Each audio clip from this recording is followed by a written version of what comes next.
Good morning, good afternoon, good evening to everyone that has joined this program. This is the EPBWN one-on-one interview with Princess Nwakego Ibrahim-Pam. Today we have a special speaker, a collaborator, a member, and a fantastic public speaker that has been working with us for many years. She lives in Singapore. Her name is Mrs. Swarna Kalyan. She is a visionary leader in talent acquisition, in diversity and inclusion, public speaking, innovation, wealth of experience spanning 30 years. She's particularly uh, grounded in bridging the gap between human creativity and emerging technology to unlock the potential in individuals and in a team. So I've worked with her for many years, and I know that what she has, the depth of her work with individuals and communities. So Swarna, you're welcome. So can you just tell us a little bit about yourself, your family background, and then we take it from there. Greetings to all, including you. Thank you so much, Princess, for having me on this show. It is a privilege, I guess. And as you said, it's been wonderful working with you for many years now. A bit about myself. I would say I'm a bit of a global citizen now. I was born and raised for my first 15 years in a small mining town in India. It's called as Kolar Gold Fields. So that was one of the only gold fields in India. Now, of course, there's no more gold left to be excavated. The mines is closed. But I grew up there, and I think a lot of who I am today is those years that I spent in that small mining town. And let me just elaborate a bit.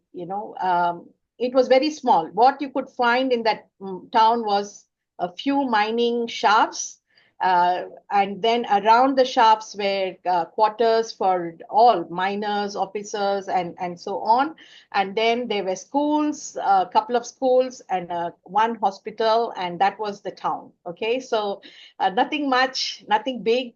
But what really was beautiful was that when we went to school, irrespective of what our parents were, whether they were just minors or they were the CEO of the company, doesn't matter. All of us were in the same school, studying the same thing, and we were friends.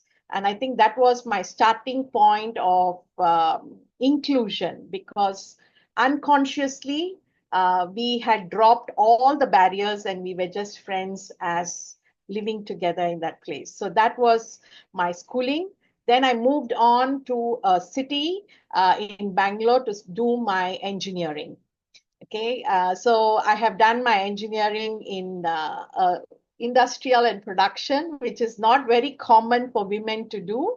And I enjoyed the 4 years, made good friends, learned a lot.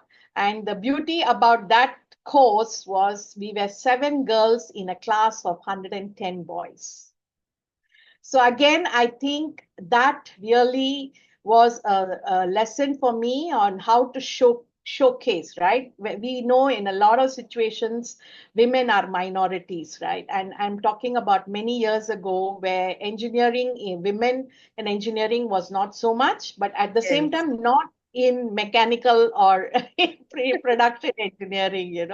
So it was a beautiful. We learned those 4 years. I would say all 7 of us learned to voice ourselves. We learned to work with men who were predominantly believing that only we can operate missions, we can do the heavy stuff, and you cannot do, right? That's the mindset. But we helped them change that mindset, I suppose. We did well. All 7 of us did extremely well.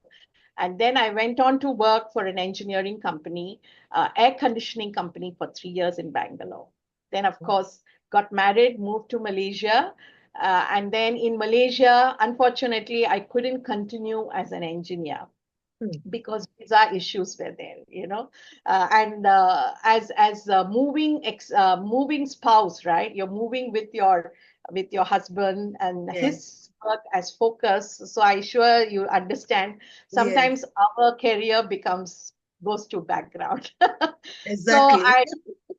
I tried to find, but it was very difficult. Then I went on to teach because I told myself I'm not going to sit at home and just do nothing. So I looked for things that I could expand on, and I went on to teach in an engineering college.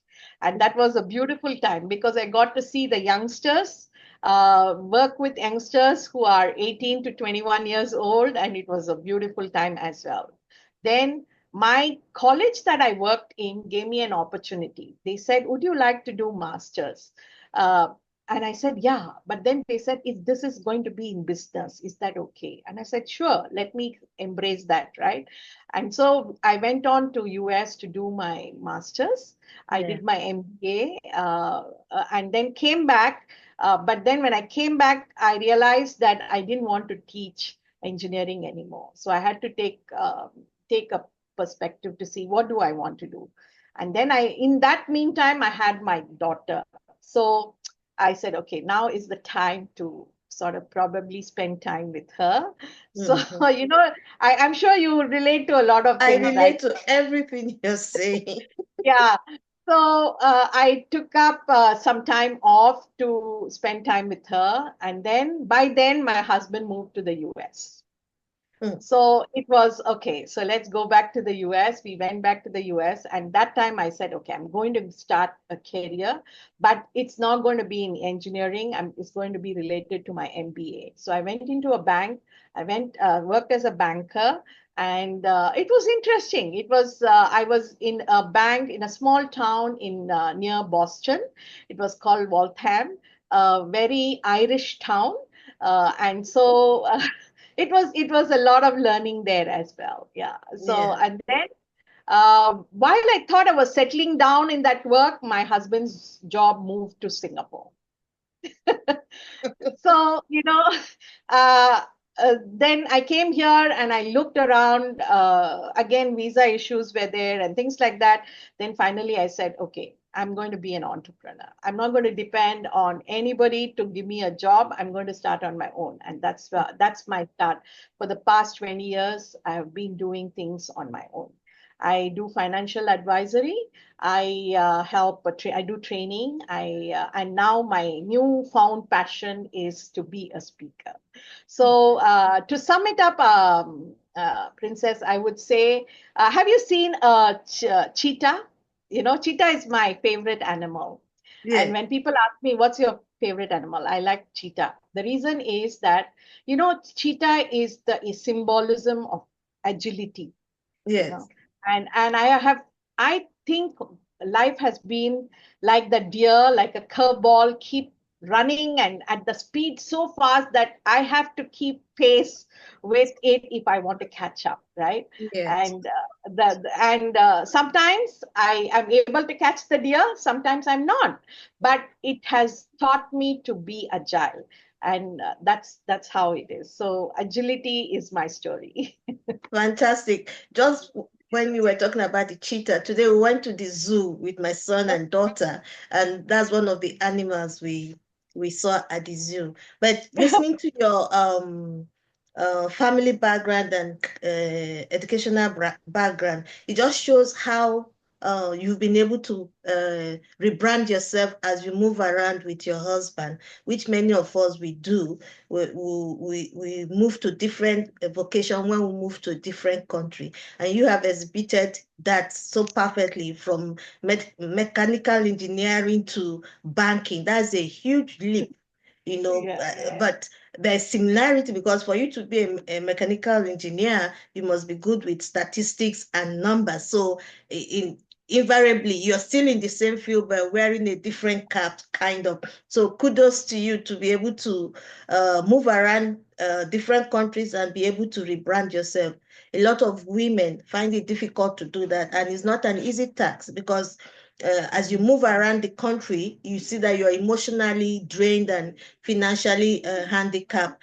And so I'm so pleased to hear your story. I've known you for close to 6, 7 years now, and I don't have the in-depth of what you're sharing with me today. So I would like you to, looking at it from what you have shared with us, if you can just touch a little bit on these areas that you've encountered, the leadership role as a woman that you've been able to uh, use in achieving your goals. Okay. I think leadership, I have sort of, I would say, are you able to hear You're breaking up. We can't hear you.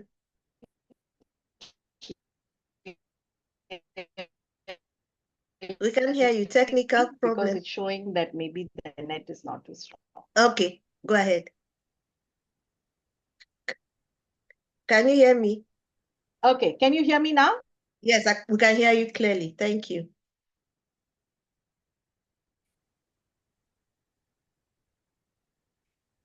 Sorry, we Okay, still can't hear this you. You must be went off better again. now.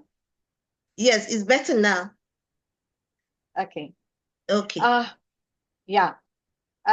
In school, as I said, I came from a very small town, but the school had a program called National Cadet Corps. I'm not sure if it's available in all the countries. It's basically military training for young people, right? Yeah. You could get into army style or navy or air force, but it's basically military training. And my school had NCC. We call it NCC, and I had taken that up because we didn't have many opportunities being a small town. So I had taken this up, and that really opened up a lot of opportunities for me in leadership because you would attend trainings, regular weekly trainings in the school, and then every holiday period we would have a camp where we would go to another place, get together with other schools and things like that, and then we learn a lot of other skills, but mostly military skills. But it taught us a lot of things about different how to live together, work together, team building, all those things. And Yeah. then in that also there were programs. There were programs like for example, basic leadership training, advanced leadership training, then mount climbing, and things like that. There were different things, and I actually had completed, or you will have to be eligible, you will have to show certain traits to be eligible to qualify for these trainings. And Yeah. I had completed my advanced leadership training when I was in my 12th grade, which I think a lot of my leadership skills that I display, especially when it comes to compliance, comes to integrity, following rules, a lot of things I think I have picked up from there, and that was my first exposure to leadership. Yeah. They funnily they used to give us ranks as well. The military has ranks, right? So Yes. even in this we used to have ranks. We used to have, like, when you just join, you were cadet, and then you go on to become a corporal, a sergeant, and so on. And the highest that in NCC that you could get was a squadron leader. And Yeah. when I my 6 years training there, I was a squadron leader. So that was sort of my first leadership journey, as a student, my The, first leadership journey. yeah. Then when I went on to engineering, we used to have this student-led organization, right? We used to have things. So I was involved there, although I would say I was not like, I won't call it like the lead there, but I was involved. So it was like, either funnily, if I look back in all the committees that I was there, I used to be the treasurer, and now I'm looking back and saying, oh, was there something connected to money, which I'm doing now, right? But even in those school days, I was a treasurer. So that was something that I did. And then at workplace, I think for me now is being my own boss is a leader as well. You'll have to drive yourself, Yeah, So yeah, yeah. that's the thing. Yes. I And can, yeah. I can really relate with you because I'm used to running my own business. Even though I've worked with different international organizations, I always find it very fulfilling, and the flexibility, to be able to work and take care of my kids and be able to travel with my husband, so it's always very good for a woman. If your career, you get a stage where you need to start business on your when you are able to do that. So thank you yeah, very much. So yeah. in view of that, we want to look at your impact. How has your impact included breaking the glass ceilings for women? And I know your expertise is innovation and entrepreneurship. We'll come to that, but we want to hear more about how have you been able to break that glass ceiling? One, as a mechanical engineer, in those days, not nowadays when doors are open to both sexes. In those days when there was huge sexism and a chauvinistic attitude towards women in working place. So we want to know how you were able to break that glass ceiling as a female mechanical engineer. Yeah. I would really say, when you're young, I think I really need to give a lot of credit to my parents, Hmm. because I think they gave us, both me and my daughter, my sister, they gave us that belief that, just because you're a female, there's no limit, right? So even when I decided to do production engineering, mechanical engineering, it was not something that they said, oh, why are you doing that? Maybe you should do computers, or maybe you should do electronics. No, they didn't. So I think that was something that I really owe to my parents, because Hmm. and it's also to all of us as parents. I think we are the first person to tell our children, don't listen to the noise outside. Do Exactly. what you want to do. Because It's when the child knows that the parent is going to support you, then you are just flying, because you're in a safe space, and there's someone to guard you there, right? So that was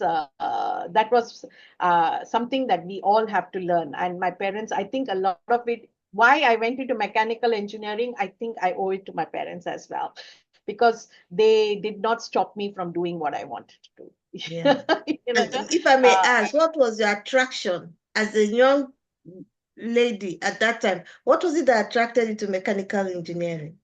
Actually, to be honest, when I explored electronics and computer science and things like that, I thought it was very imaginative, nothing concrete to see. But when you talk about mechanical engineering, you could really see strength, weakness. You could see things work, right? Hmm.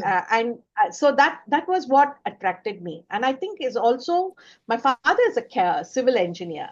So Hmm. as growing up, I have seen, been with him. He's an entrepreneur as well. So Hmm. I have gone with him to his workplace. I have seen the sites. I've gone to the work sites. And I think somewhere along the line, I felt that I wanted to work in a space where I can see things, like, see the change that you can bring about, instead of something that you're imagining. Of course, we know computers also now bring things together. But at that time, as a young kid, I wanted to see something concrete in front of me. So that's the reason I. Fantastic.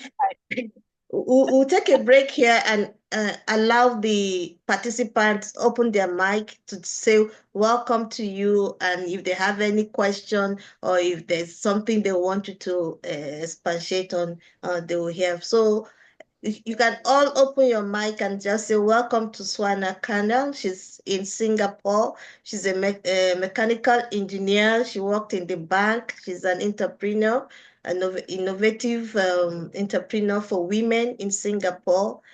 So please open your mic and just say good evening, good morning, good afternoon from wherever part of the world you're logging in. Thank Good you. evening. Hello. Hi, Hey, Swarna. Hi, good evening. Nice to have you on the forum. thank you. Thank you so much. Lovely. Mm. Thanks for all your support for joining us today. So, any questions so far from what she has shared before we go uh, to her career journey in depth, and that is why she will tie it into the entrepreneurship and innovation that she does to empower women in Singapore and all over the world. She's also a Toastmaster member, I think. Yeah, so she's going to tell us more about that and how, as women, we can harness our skills to translate into financial benefits. So over to you, Swarna, if you can take us on that journey. Um, I like that you mentioned about Toastmasters. There is always I hope you can connect, all of you can connect. Sometimes there's so much of self-doubt when you're trying to do something on your own, and there is this self-doubt. Am I doing the right thing? Am I being heard? Sometimes this is what, and that was in 2017. That was the reason why I joined Toastmasters, because I felt that I was not able to find that voice that I want to bring out, right? People couldn't, uh, I couldn't convince, or I was not inspiring, and then there are ups and downs in your career as an entrepreneur, so it was one of those down times. And so it so happened that I stumbled upon Toastmasters. And when I joined, it was purely to find my voice. Okay, so that's what I you know just learn to just stand up and say it's okay, what is in my mind. That was my idea. But then I realized, as I got into the program and I was inspired by people from various walks of life. One thing with Toastmasters is the entry age is 18 years old. Okay, Mm. and then you can be, as long as you're alive, you can be a member. So we have members who are 85 years, 90 years, so you have a very diverse spectrum of membership, right, from the young 18, 19-year old to 80 plus years old. And then you are learning from them. It's a very nice community where you learn from each other. Mm. And the way the structure the program is that it's like a cheerleader type of a program, where you, even to come up and stand in front of someone, you will be cheered and you will be applauded. So I think that really helped me get out of my comfort zone. And I realized I need to speak. I need to share, I need to encourage all these things, because I find that I'm a very giving person. I like to see someone else do well. Then I feel I have also done well. So that sort of a thing. So I wanted to be in that space where I can be encouraged and I can encourage someone else. So that's how it happened. But what was surprising was I got into leadership there. By Mm. chance I got into leadership. And Singapore has is one of the largest, we call it as districts. So is one of the largest, and I got to lead as the district leader last year. Mm. 5,000 members, we have 5,000 members. and Fantastic. we and we have area directors, division directors, who are there. So my team was about 67 leaders. I got to lead them. And we have some sort of different levels of achievement, like, because Toastmasters is the education program. So we have a level of like, if the district helps clubs to achieve this level, go from here to here, then there is an award. Then you go from here to here, there's an award. So I under my leadership, we managed to achieve an award called a Select Distinguished. So Mm. which Singapore had not done for a very long time. The last time Why are you we had using the word manage? Why are you using the word manage to get? okay, very nice point. Yeah, Yeah. because what happens is, when you're very large, right, and getting so many people to get that same idea. So when I got elected as the district director, I had to plant this idea in every one of them that in this 1 year, we are going to reach this target, right? And I had to, so it was more of my management skills, Mm. my convincing skills let people see that vision Mhm. that I had, and I said, let us try and do it. Okay. The question was, what happens if we don't try to do it? It doesn't matter. The question is, if you decide to say, I'm going to point number X, and Yes, even if you have not reached point number X, is fine, but we would have moved from somewhere here to here, right? So that exactly. movement is also growth. And that was what I was saying, because every time we feel it's okay, I don't think that's achievable, so let me stay here, right? Mm. Status quo cannot work, because status quo means that we are moving backward. The Yeah. world is moving so fast. And Princess, during pandemic, you remember, we were doing programs for helping women to move forward, right? Yes. To get online, Yes. to see the potential of online, and Yes. how we don't have to think, oh my God, everything comes to an end. I can't connect with people. How am I going to do my business? How am I going to do? No, Mm. you have to look for something. And that's where the innovation comes, is Yes. that look for opportunities and you move. And so we moved. And I had set a target to say, let us just achieve distinguish. But what happened was, because of the momentum at which we were moving, we went to the next level, which was select distinguish. And that was the beauty. Have you seen, this is, I was inspired by these runners, athletes who run.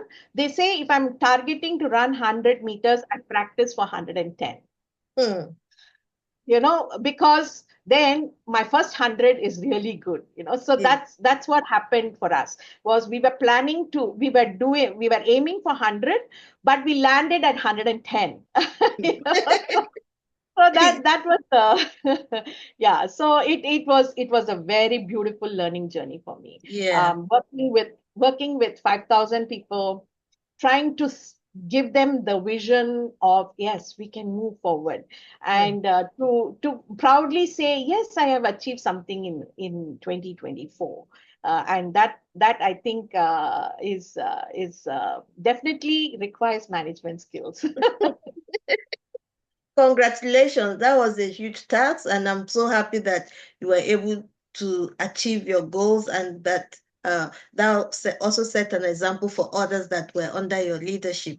And Yes. thank you that during COVID-19, that's from 2019 up to now, we've been working together. And thank you for the your contributions on all the online programs, your speaking engagement with us, your mentoring and coaching that you offer to us free of charge. We really appreciate that. And I want to use this opportunity just to talk to the women that are on this program, that the Expert Professional and Business Women's Network International, this is the caliber of women that we interact with. This is the kind of membership we have all over the world, that in each part of the world, you find women of this caliber ready to coach, ready to mentor, ready to work with you, ready to give their advice or their support to whatever businesses you're into. And if you want to have one-on-one with Swarna, uh, she will leave her number, her email, or you can contact her through me and I'll make the connection for the both of you. She's a pool of wealth of experience. She's a mechanical engineer, she's a banker, she's an entrepreneur.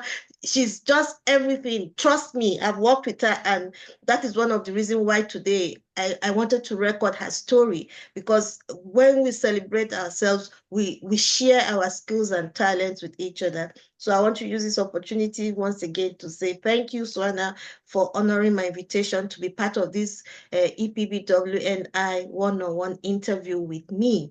And so I want to ask the audience if you have any question for Swarna before we go to the next part of the interview. So if you have any question you want to ask her based on her background as a mechanical engineer, a banker, an entrepreneur, and a innovative woman who is into finances. If you have any question about managing your finance or growing your finance or anything financial you want to know, she's here. If it's about your business, you have any question, please, the floor is open for you. And if there aren't any questions, I think then I'll go to the next segment of the program. So are there any questions? You can put them in the chat for us, or you can unmute and ask your question.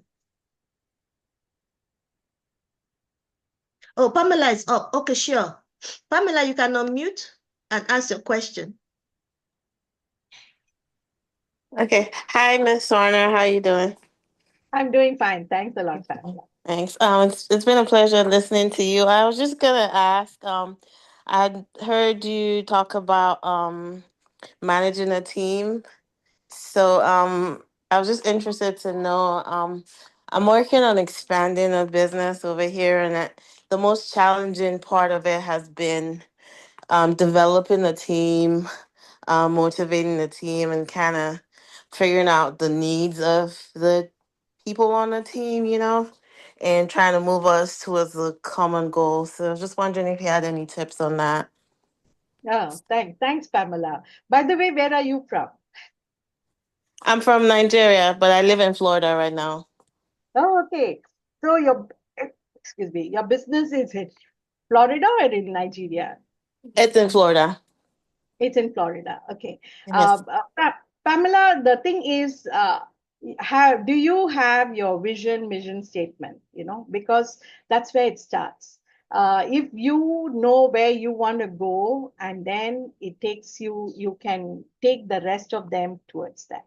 So, if you already have it, then the thing is looking for like-minded people who also believe in it, right? I'm not sure what business you're in, but generally speaking, one of the things that we need to do is we have to learn to network. Okay, like for example, when even this network, right? You need to voice out and say, "Hey, this is what I'm doing.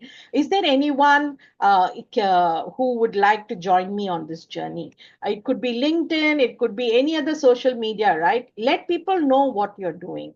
And you will be surprised how many of them will sort of say, oh, maybe I want to join the journey. So that's one thing that I can think of right over the mind. I don't know much about what your business is, but if you want, we can discuss it one to one later as well. But if you ask me, the first step is network with like-minded people and see how you can take it to the next step. Thank you. I appreciate it. Yeah, that makes sense. Yeah, I'll probably reach out to you after this, and we can probably talk one-on-one some Yeah, more. yeah, Thank yes, you. yeah. Thank you, Pamela, for asking the question. Any other person who want to ask a question? Is there any? If you want to go into business, you want to manage your finances, you want to be a billionaire, this is the time to ask your questions. So if we don't have a question right now, we'll quickly move ahead. So Swarna, I would like you to tell us more now for your future endeavors. What impact do you have? What work plan do you have in place for impacting women, youth, and I know you work with both men and women alike. So if you can share with us the impact you want to create in the next few years ahead. My first thing that I really want to work, and I'm working on currently, is there are many women like me struggling with change. Hmm. Okay. who have change in their life but don't know how to manage it.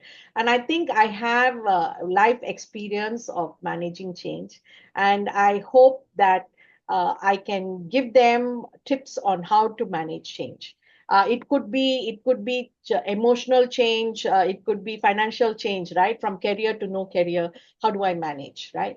And then it could also be change in relationships. So many things change is permanent, but when change comes in our lives, uh, we struggle. So my first work that I'm doing right now with many, actually, I find that it's very difficult to say, but many women are the ones who struggle with change because we are very emotional in a lot of things that we do.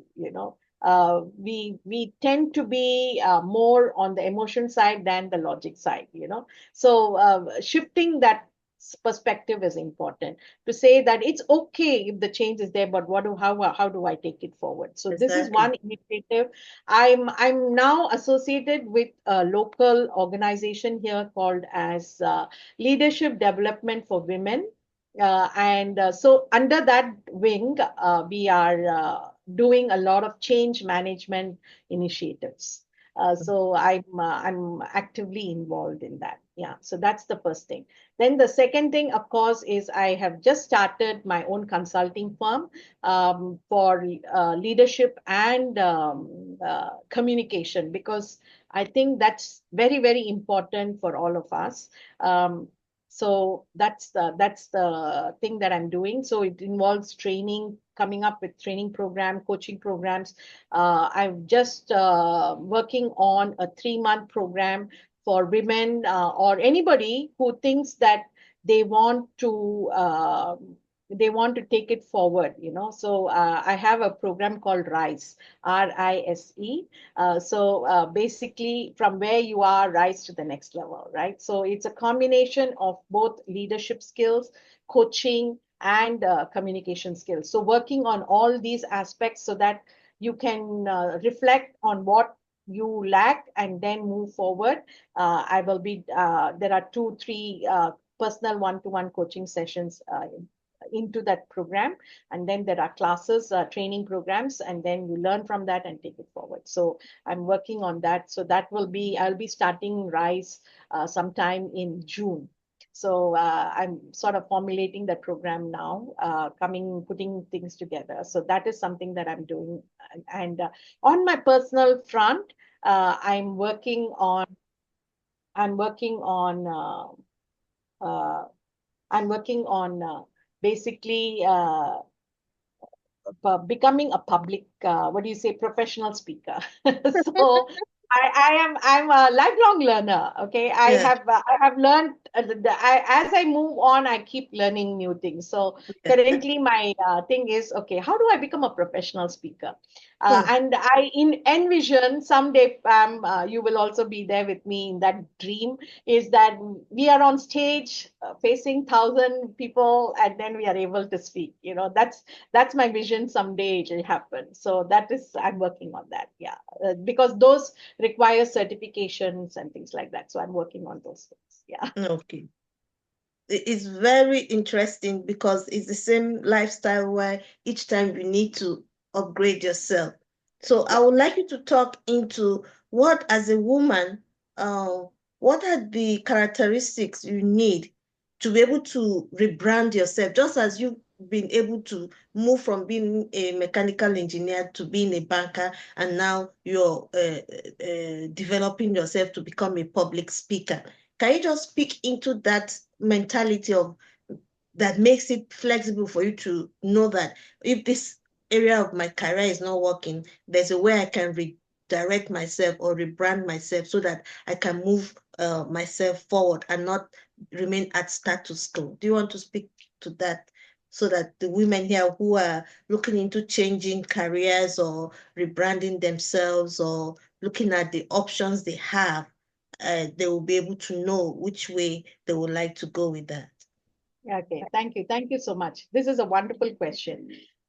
If anyone out there or here listening to me think that my life has been a bed of roses with a lot of success stories, no. what we make of ourselves is every time we fall, whether we are learning to fall forward and moving forward. You know, we Fantastic. all of us will have faults. All of us will have faults. A lot of disappointments. There will be stages of everything, and it happens on a day-to-day basis as well, right? You would have planned something and it doesn't happen. So it does. This is a reality that we have to accept. That there will be failures, there will be setbacks, there will be change of course. And how, with all this, how do we move forward, right? So that is a mindset that we need to build. So for the women out here, I would say, have that mindset of growth. Okay, don't think that I have to do this only. No, we are not meant to be just way. If you look at it, women have never been just one thing. We are, even historically, you see, women have been a very dutiful daughter, has been a very dutiful mother, has been a, and we have also contributed to the society. So we, even very traditional women have been wearing different hats, Yes. if you look at it, right? So which means you're doing different things. So change, setbacks is a part of our life. And I Mm. think we are very strong physically. I would say we are very strong physically in this aspect, is because as women, we know pain. I don't think men understand physical pain. Women know pain. Okay, like recently someone asked me, I had a meniscus tear, and then they asked me, was it painful? And I said, wow, I can't really say, because I think the most painful pain is giving birth to a child. Right? Mm. And then after that, I don't know whether any other pain equates that pain. So women are like that. We can tolerate pain, and so take that as a strength and Mm. not as a weakness. Yes. We are strong. Don't let anyone say we are not strong. I think we are mentally strong, we are physically strong as well. I mean, we may not be able to lift a lot of things, but we can endure a lot of things. Mm. So that we need to have a mindset to say, that we are we will grow in any space you give me. I will grow. Nothing Mm. can stop me. That growth mindset is the first thing. And then the second thing that we all need to have is the lifelong learning part.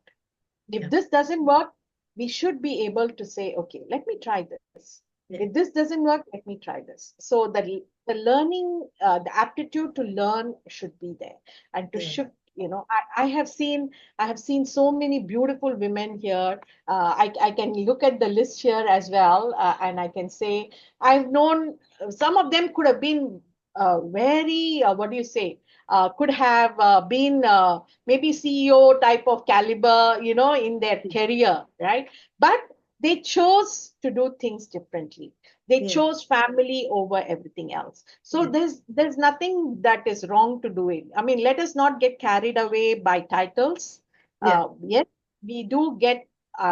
We do recognize it's not easy to get that title, but let us also acknowledge simple women who have chosen to say, I'm giving my time to my children.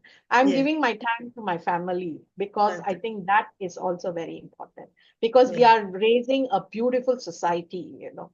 When Yeah. when a woman says, I'm giving my time to someone else, I think the society will be a better place to live in. So Fantastic.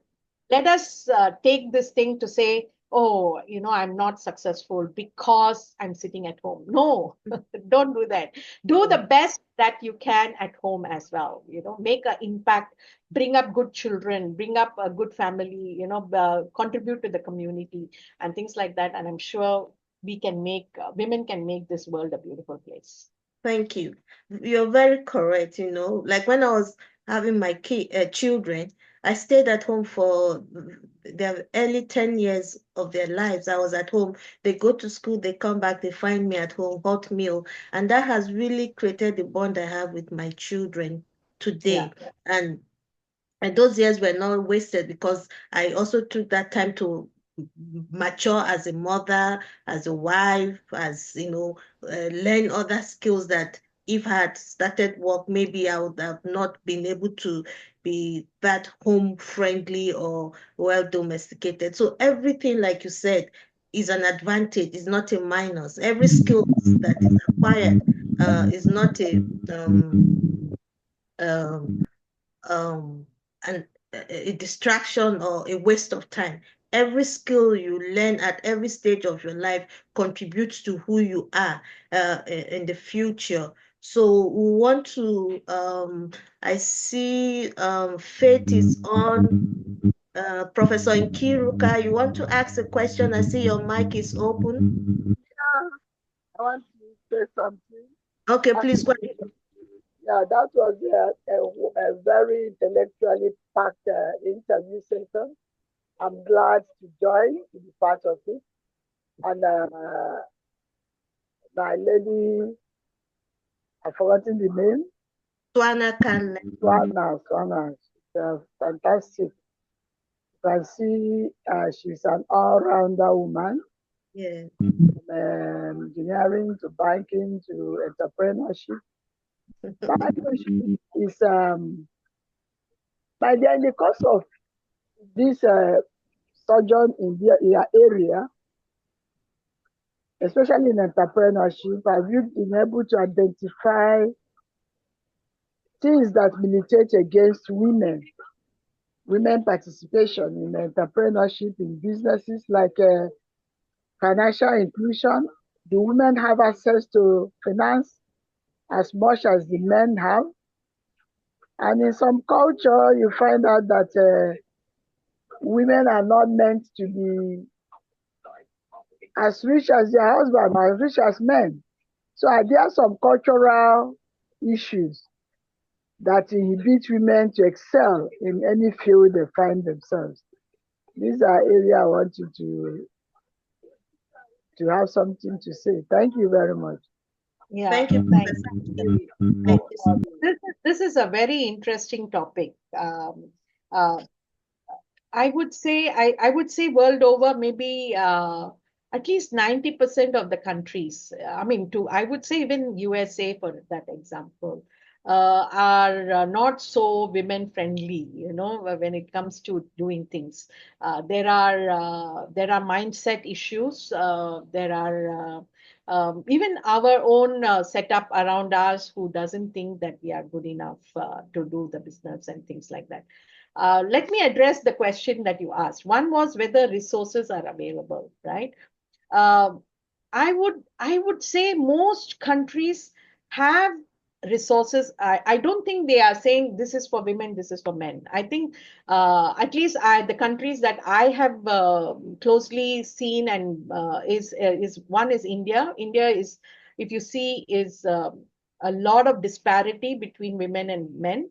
But when it comes to resources, I think um, I wouldn't say there is a disparity. It's just that it comes down to how difficult is it for women to step up.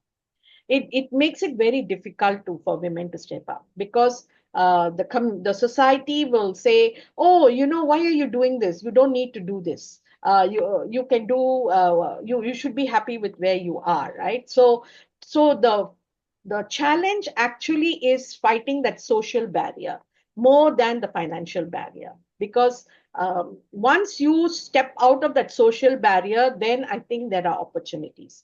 There are many organizations, I can tell you, worldwide. I'm sure it's there in Nigeria, it's there in Africa, manywhere, everywhere I see. I don't think there is restriction in financial resources. I may be wrong, but I think societal restrictions are there, which means that we have to learn to fight. We cannot give up. So don't give up so easily. You will have to step out. I will give you my own example. Okay, while you may think that it's so easy, not really easy, because my husband is doing very well. So for him, was he never understood, why do you want to work? You have everything at home. Hmm. I can provide for you. I can provide for your children. Why do you want to work? Why do you want to So that's the mindset, right? So for me to break that mindset and say, I want to have an income for my own self, for my own expense. I don't want to come and ask you, oh, today I want to go for my facial. I don't want to come and ask you for that money. I want to do on my own. Today I want to go and have coffee with my friends. I don't want to ask you that money. So it took me a lot of work on him to say, hey, I need to work because I want to be independent. I want to be financially independent, not necessarily a millionaire, but financially independent means that I have money on my own. Okay. And the day I got a credit card on my own name was a celebration for me, because that means I have a credit limit, right? That banks think I'm worth giving. And as an entrepreneur, that was a small milestone for me. It was a glass ceiling, breaking of glass ceiling, right? It was not a Exactly. huge it was not a huge credit limit, but to have that credit card on my own was something that I thought was a drastic. So we have to. I think this is, Professor. Please let me know if I'm addressing your thing, but I think we have to step out. We cannot let anybody else do that. Yeah, you got it right. Because the issue is women coming out to own up a business, because most times we shy away due to some cultural barriers. Right. Yeah. Yeah. Thank Yeah, you. and that is where my future work is going to be, is that I'm going to work with women who think, oh, I don't think this is possible. So I want them to see it is possible when you make yourself shift your mind. Yeah, and I want to just add to what you said about women not having a financial uh, uh, access to financial inclusion. Having worked with a financial institution, African Development Bank, and having been in the process of grant seeking and funding, it's just that, like you said, women are not, I won't want to use the word discipline. Women are easily overwhelmed with the process of getting this funding, because it's a rigorous process where you have to write a lot of a proposal, you have to write a financial report, you have to have a log frame of what you want to do with the money. And with all the other things that we are involved in, we see it as too cumbersome. But one thing I want to share with you today, that even if you're not that's why we pay for professional people to do the write-up for us, so that we'll be able to pass the hurdle. Most times women don't access this fund because we are unable, like you said, to step up to pass the hurdles of application, proposal, defending, and actually learning on the job. A lot of women will write proposal. When it comes to the finance reconciliation, we have a lot of problem. We can't put the numbers together, and the bankers are actually looking for them to know that we know our numbers, that if they give us this money, we'll be able to achieve what we have put on the paper. So I think a lot of us women, we have to go for this financial training. We have to know bookkeeping. We need to understand what grant writing is all about. We need to know how to write because grant writing proposal is totally different from contract proposal. It's totally different from a lot of proposal, business proposal. No, grant writing is a specialized kind of writing where you need to know the different information they have and being factual on the with the process. So I think one of these days, maybe Swarna, we'll see if we can organize a financial proposal writing for grant for the women in the network and outside of the network. So we'll discuss that after this program. Definitely, definitely. Also understanding cash flow, all those things, the terms that are there becomes is important, Yeah, yeah, we can work that out, no problem at all. fantastic. So it'll be one of those workshop of seminars we're going to discuss later for this year or very early next year, according to your calendar. Thank you for that. Is there any other questions before we go to her finally giving us a word of inspiration as we round up this interview for today. I also want you to talk about what you do,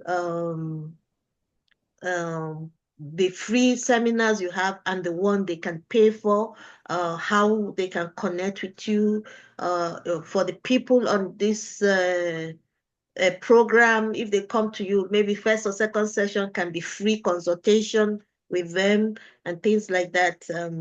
So let's know what you are offering so that those of them who want to start business and they've been asking questions, who can arrange a 30 minutes or 20 minutes consultation meeting with you as you see fit with your time. I am just sharing my e-card, so please go there and connect with me. You can connect with me on LinkedIn. You can connect with me on any of the social websites that are there. And we can take it forward from there. We can have a 30 to 45-minute Zoom call to understand your needs. Like Pamela was asking me something, definitely connect with me. We can have, let me understand a little bit more. I don't want to give you a superficial solution. And Yeah. then we can see how we can go forward. Okay. Yeah, work hand in hand and Yeah. achieve And whatever. I generally am very flexible in my consultation because I consult personally. Now I'm doing leadership one-to-one coaching, and also public speaking coaching to many of them online. And I tweak my fees according to where they come and what's their affordability. So the Fantastic. idea the idea is to give. Okay, but I also is I want to for the other person to see value. So therefore, I don't want to give it free. Yeah. I want to see help them see value in whatever they're doing. Your time, my time, that sort of a thing. Yeah. So I'm not fixed on a particular rate to say, oh, this is my rate and that's it. No, Okay. I tweak it according to the person's affordability. Yeah. Fantastic. This is what we're all about. This is what this network is all about. Trying to connect two women that have the need and supply, and we do it in an open platform. There are no obligation, but we need you to know that there are women all over the world that work with the Expert Professional and Business Women's Network for anything that you need, either in mental health, in finance, in education. Just name the field that you are interested in, and we'll be able to find you a woman somewhere in the world who will work with you one-on-one for you to achieve your goals. And we also work with domestic violence women. We provide pro bono, anonymous therapy for them. We work with sheltered women in Asia, like in South Korea, in Nigeria, and other countries. If they come to us, we'll be able to source for shelter for them. So we're involved in a lot of social issues, but on a very flexible and expanded manner. We're not tied to a particular organization. We work with as many organizations that can collaborate with us, at least to achieve our goals and aims anywhere in the world, that we have a member or a representative or a chapter in existence. So this is a wonderful, fantastic interview. And before we go, just leave us with a word of inspiration, and then we'll be rounding up this interview. Thank you so much. I want to share this quotation that I have it on my wallpaper, and I will read it out to you. Okay. And I think it's very important as women for us to know boundaries. Okay. So this is something that helped me understand my boundaries. Okay. Give, but don't allow yourself to be used. Love, but don't allow your heart to be abused. Trust, but don't be naive. And listen, but don't lose your own voice. I think this is important as women, that we know our boundaries. As women, we are nurturers by nature. Nature has created us as nurturers. So we are a very giving person. we are a very loving person. We like to do something for someone, and in the process, we may lose our identity. Don't let that happen. Okay. It took me a journey to find my own identity. So I want to be an inspiration for someone out there who says, I too want to find my identity. I can assure you, I will hold your hands and take you through that journey. And let's work together. We need to have a beautiful world for our children to live in. So, as women, let us do our little way of making this a beautiful place. Thank you so much. Please, all of you that tuned in, please go to the chat and copy her e-card so you can reach her directly and she will communicate with you. She will just as pleasant and as smiling and as, wonderful as you have seen her. That's how she'll be with you. And she will hold your hand throughout the process of whatever collaboration you're asking her or whatever assistance you want from her. So, Swarna, I just want to say thank you. This was wonderful. This was excellent. Even though the timing, I was worried about the timing, but like I said, the essence of this interview is just to hear your story. It's a way of the expert professional and business women network international to celebrate our collaboration, to say thank you to you, to have your story so that other women can see the different category of women we work with.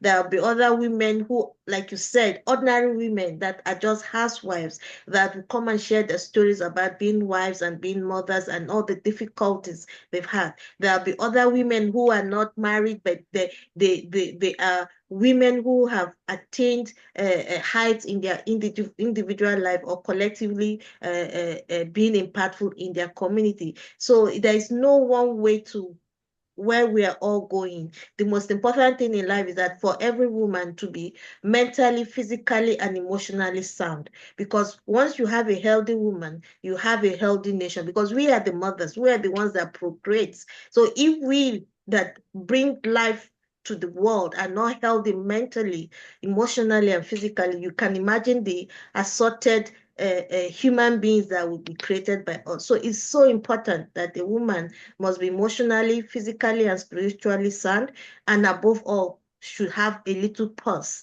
a financial purse to be able to meet her needs. And for those of us that we have to take care of ourselves, our needs, they also should aspire to be able to generate wealth that will be able to pay their bills without the help of a man too. So there's nothing wrong for a woman to be extremely very wealthy, extremely very educated, extremely very successful. But in everything in life, as is always said, there must be a balance. Let one part of your life not suffer because of the other. You must be able to achieve what is it called life and work balance, And I want to use this opportunity to say to women, you can have it all. You can be a mother, you can be a wife, you can be a career woman, you can be an auntie, you can be a sister. There's nothing, like Swarna said, that puts a barrier for you for being all that. But we have to have the mindset of growth. We must not look at life from a fixated point of view. If I'm not successful here, then I'm a failure. No woman is a failure.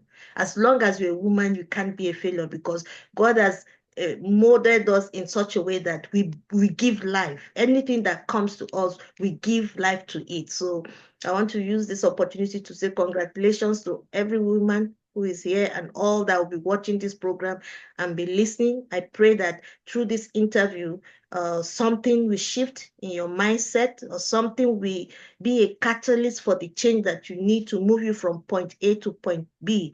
And we at the Expert Professional and Business Women's Network are available. Any part of the world you are in, I'm sure we have a chapter close to you, either in your country or a country next door.